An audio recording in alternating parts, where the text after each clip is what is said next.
mukhang papasok na agad tayo dito sa ating Game 2. It's all about the pacing, and let's head on to the draft. Execration goes to the blue side. Evos SG sa kanila naman ang red side at ang 2 picks na pagkasunod. Honestly, Evos SG, if they don't ban out Ling in this phase, medyo parang binaril nila yung sarili nila sa paa. Execration, they still looking like they're playing against Blacklist International, but that is to be forgiven. Knowing na, again, Evos SG adapted a lot. Uy, kita tayo sa screen tong ano. Uy, pero bakit sa atin nanonood si SG? Wow, Ibang team yan. Oh, wait, ibang team ba yun? Ibang team yan. Oh, okay, they still ban out the glue. Evos SG respecting the hero pool of Execration. Pero remember, Execration, their first pick. Ang daming first pick material ni Execration. There's the Lunox, there's the Selena, there's the Kufra, and there's also the Benedetta.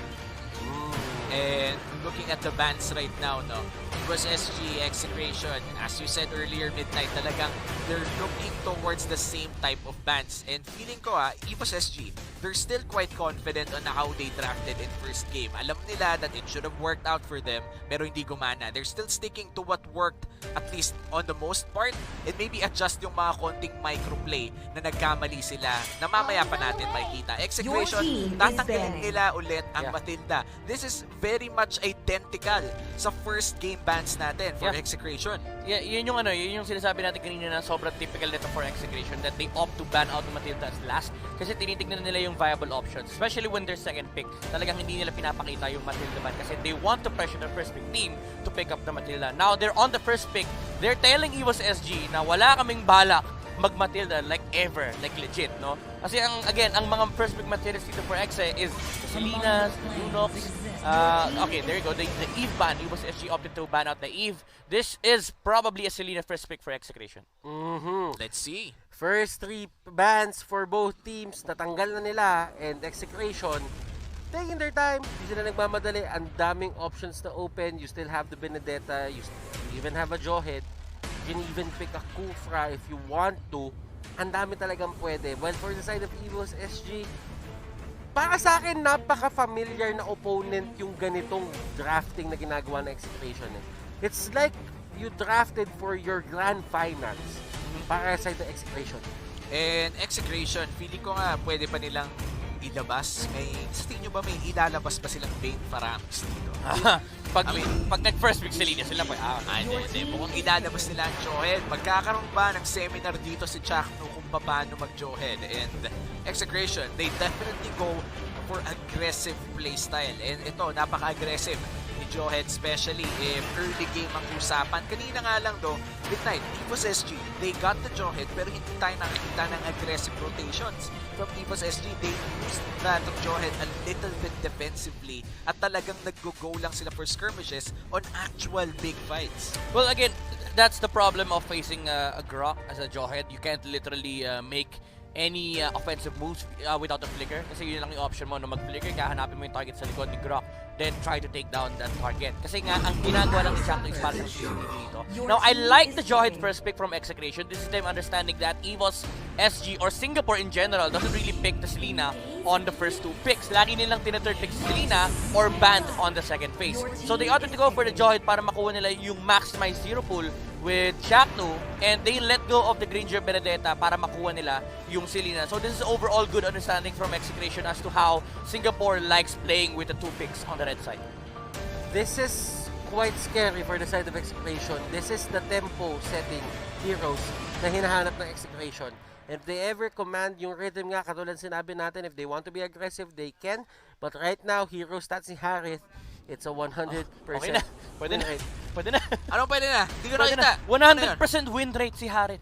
Nako syempre, 1 game pa lang, pero 100%. 4 games. 4 games ba? 4 games. Bang match 4 na. Ayaw nga pala, sorry.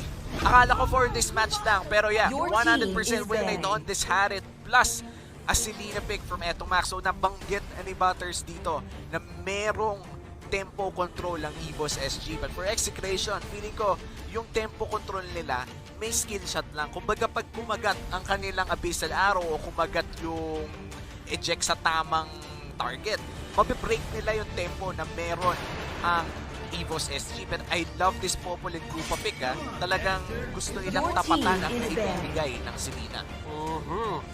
And Popol and Koopa, Evos SG, that is going to be their Your pick. team is And banned. Execration, Lunox naman na kanila tinanggal. Well, for Evos SG, tinanggal nila yung Lord na pwedeng gamitin ni Kel VJ. Actually, I like the Popper and Koopa pickup from Evos SG. There's no Farsa potential anymore as they already saw Selena and Harith. Now you have to take out the Lancelot of KLVJ.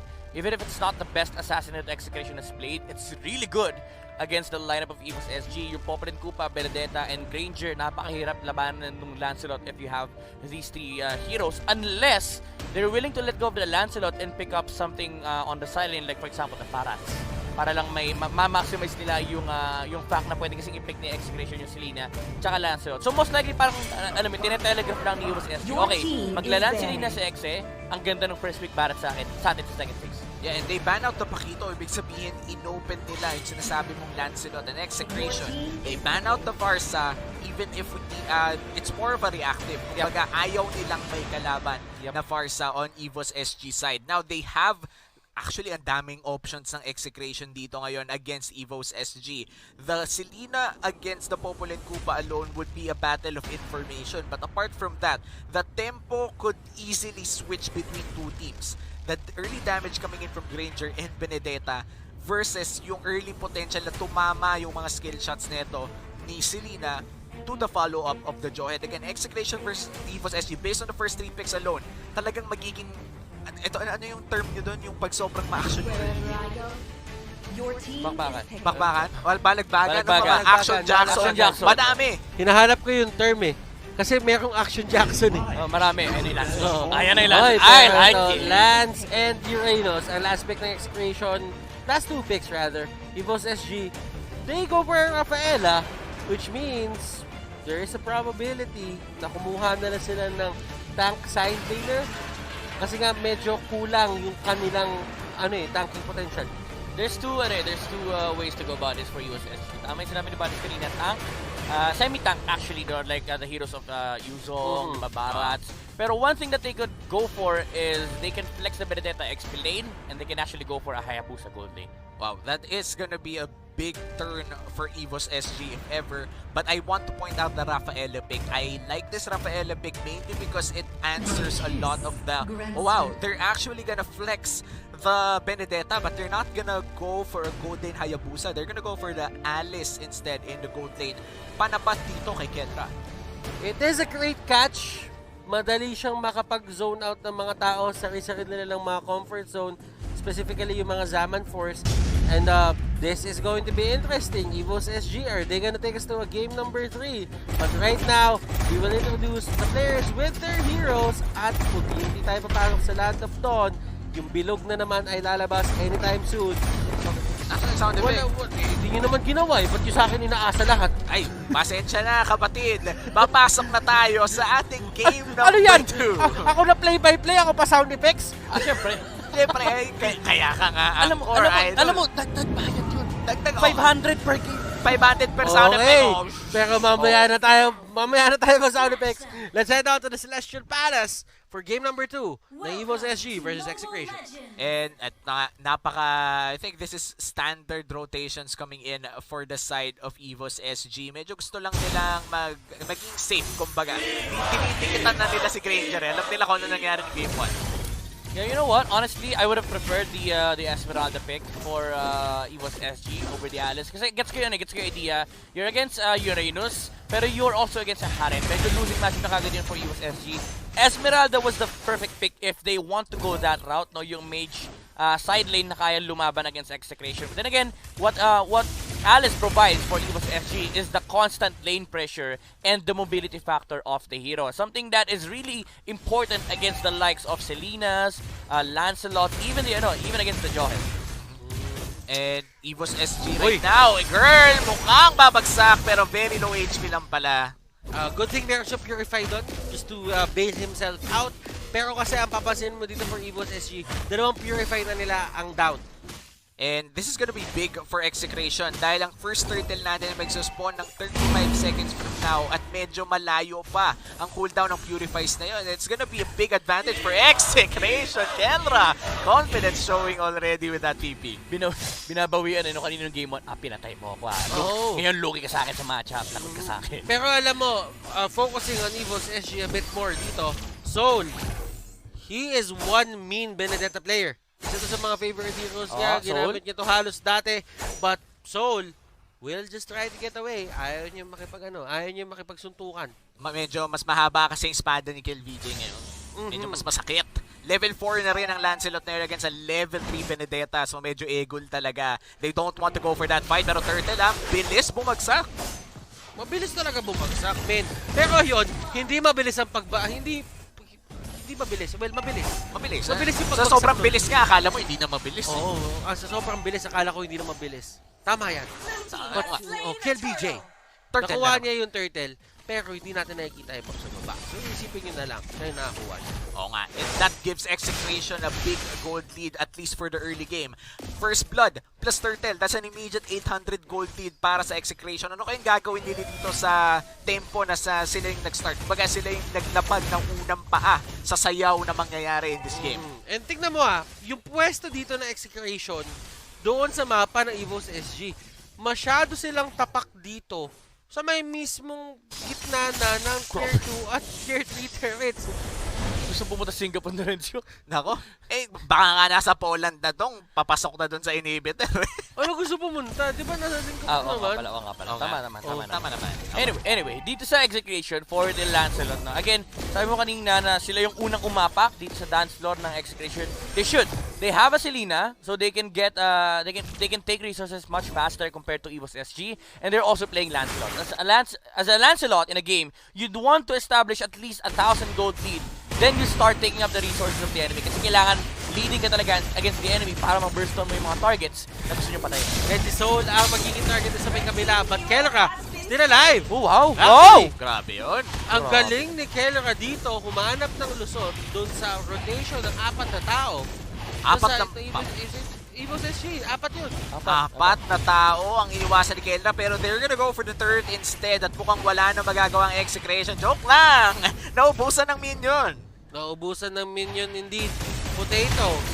They might just actually give this up kasi nandito si Chaknu. Yeah. Ayaw nila pahuli pa. And si Pokemon dito. Oh! Ano ba? Unstoppable Force. Panis! Pero look at that arrow. Connection. Chak to max. Nako, it's gonna be another Pokemon na nahuli. Game 2 na, Gata Catchemol pa rin, Butters. Gata Catchemol, Kelra. Wala na siyang Torre dito, pero he seems to be happy kasi nakakuha siya ng isang kill and never pa siya natitake down kahit may 4-man rotation na naganap. And speaking of 4-man rotations, nakaganti naman ang Execration doon sa taas. Actually, habang nangyayari yung 4-man rotation, nagkaroon ng cross-map lane si Execration, sila pa nakakuha ng kill. It's a third for a kill at mukhang Turtle pa nga mag-secure ng Execration dito unless may steal na magaganap, pero Lancelot yan at truthful na. Napakahirap agawan yan. Thorn Rose, Retribution, lahat ng klase ng burst damage yung gusto mong makita, pwede niya ibigay at kaya niya tansyahin yun. Depende sa kanyang damage output. And so, hindi niya kinakaya si Renjo dito. Oo, kumbaga parang Exorcist, binato pa nga si Pokemon, Karakachimon na naman. At eto si Pokemon na naman ang pinaka-target, pero hindi nga siya tutumba. And speaking of tutumba, at mukhang tutumba dito si Soul, pero grabe ang damage, Phantom Execution in! And girl, Potato, Kiel, sila ang target dito ni Kiel, pero Kiel forced to go out. Grabe yung ruta niya doon. Grabe yung ruta niya doon. Nakita mo ba yun? Oo, para naka-GPS to. Naka-GPS. Lumiko pagdating sa ganyan. Never ka pwedeng mawala. Sabi sa kanya ng GPS niya doon, pagka-dash mo kay pagka-dash mo doon kay Pokemon, turn left. Tapos, turn right. Si Chaknu, nakahuli ng isang member dito. Soul goes down, Pokemon goes down, and KLVJ once more! Definitely once more! And kinagat siya ni Kichudong. Masyadong mabilis, palibasa, naka-smart 5G. Sobrang bilis talaga ng pasok doon ni Kuya mo KLVJ, pero nakakagat eh. Kumbaga, alam mo yung pag tumakbo ka ng mabilis sa aso, mas nalo kang hahabulin. Pero sa side track ko lang kayo sinolo kill ni Entomax si Soul sa top. Oo Ay, nga eh. nako. Alam mo, tama. Alam mo, pag-usapan natin yan. Sinolo kill nung Selena yung Benedetta. Gaano ka kalupit para magawa mo yun? At yung Enjo dito, naiwasan lahat ng bullets. Pero yung last bullet pala ay tatama pa rin. Nagantay si Potato na mahawakan ng Alice para straight line. Hindi niya kailangan mag-isip kung saan niya itapon. Oo, eh, kung yun yung tipo na pag hindi pa tumama, eh, kasalanan mo na yun. Wala nang slow, na-snare pa nga, Potato, he lands all of the bullets at mukhang papasukin nila si GNP. They got to execution in! At gusto niya lang talaga mag-take Arrow. down nung ganong mga minions. Pero, wow, Evos, JPL, tatakbo lang sila. And it seems to me na mas magiging maganda para sa kanila yung pag-take down ng turrets at pag-control ng mapa.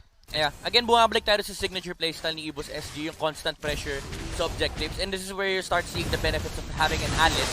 Kahit hindi ganun kaganda yung start niya sa laning stage, the presence, no, yung threat, na kapag nag-objective sila, may isang hero na pwedeng biglang pumasok against Execration.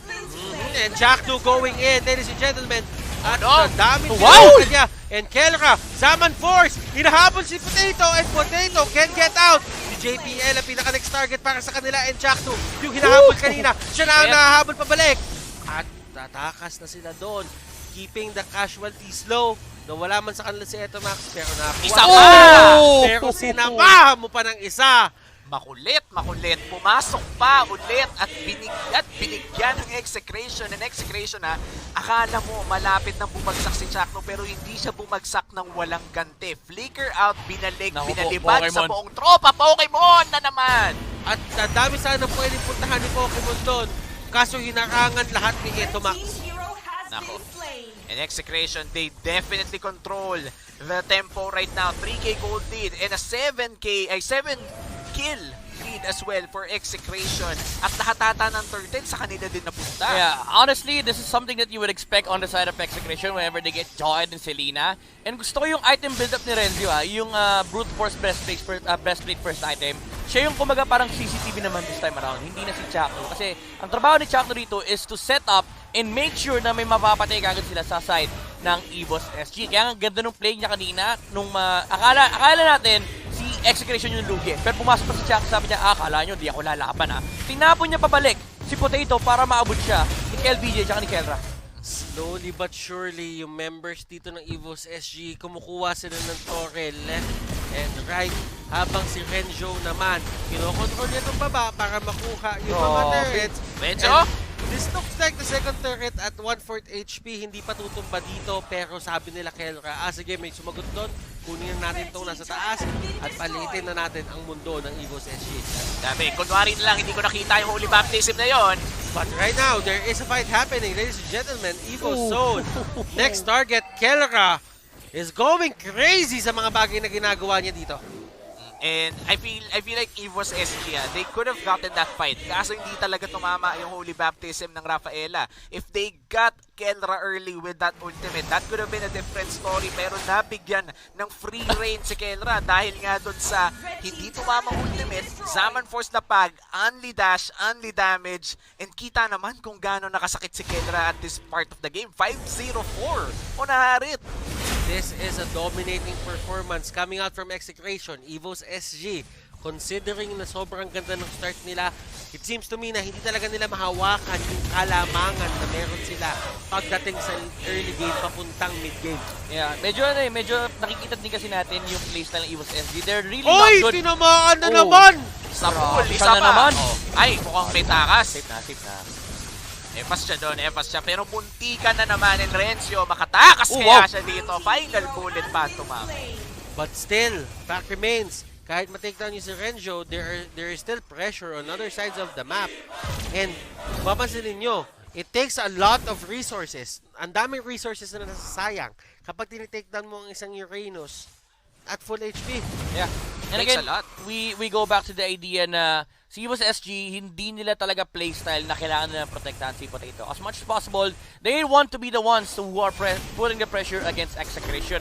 But then again, you are playing into assassins. Actually, ang daming pwedeng pampatay ng Execration to anybody on the side of Evos SG. Kapag tinamaan ka ng arrow, patay ka. Kapag nahuli ka ni Chaknu, patay ka. Kapag nakita ka ni KLVJ, patay ka rin. So, ang daming options na Execration to get pickups. And at the same time, yung teamfight nila, lamang pa sila kasi yung teamfight ng Evos SG, it's an Alice, and you naturally just lose to a Harith. And looking at the stats right now for Evos SG, feeling ko di dapat sila kukulangin sa damage. But then again, the Benedetta is 0-4-0.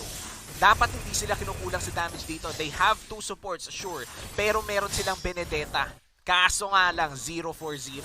The moment na hindi magkaroon ng maraming items or at least 2 items on time ang isang Benedetta, medyo kukulangin talaga ang damage. Even when you land the Alecto final blow.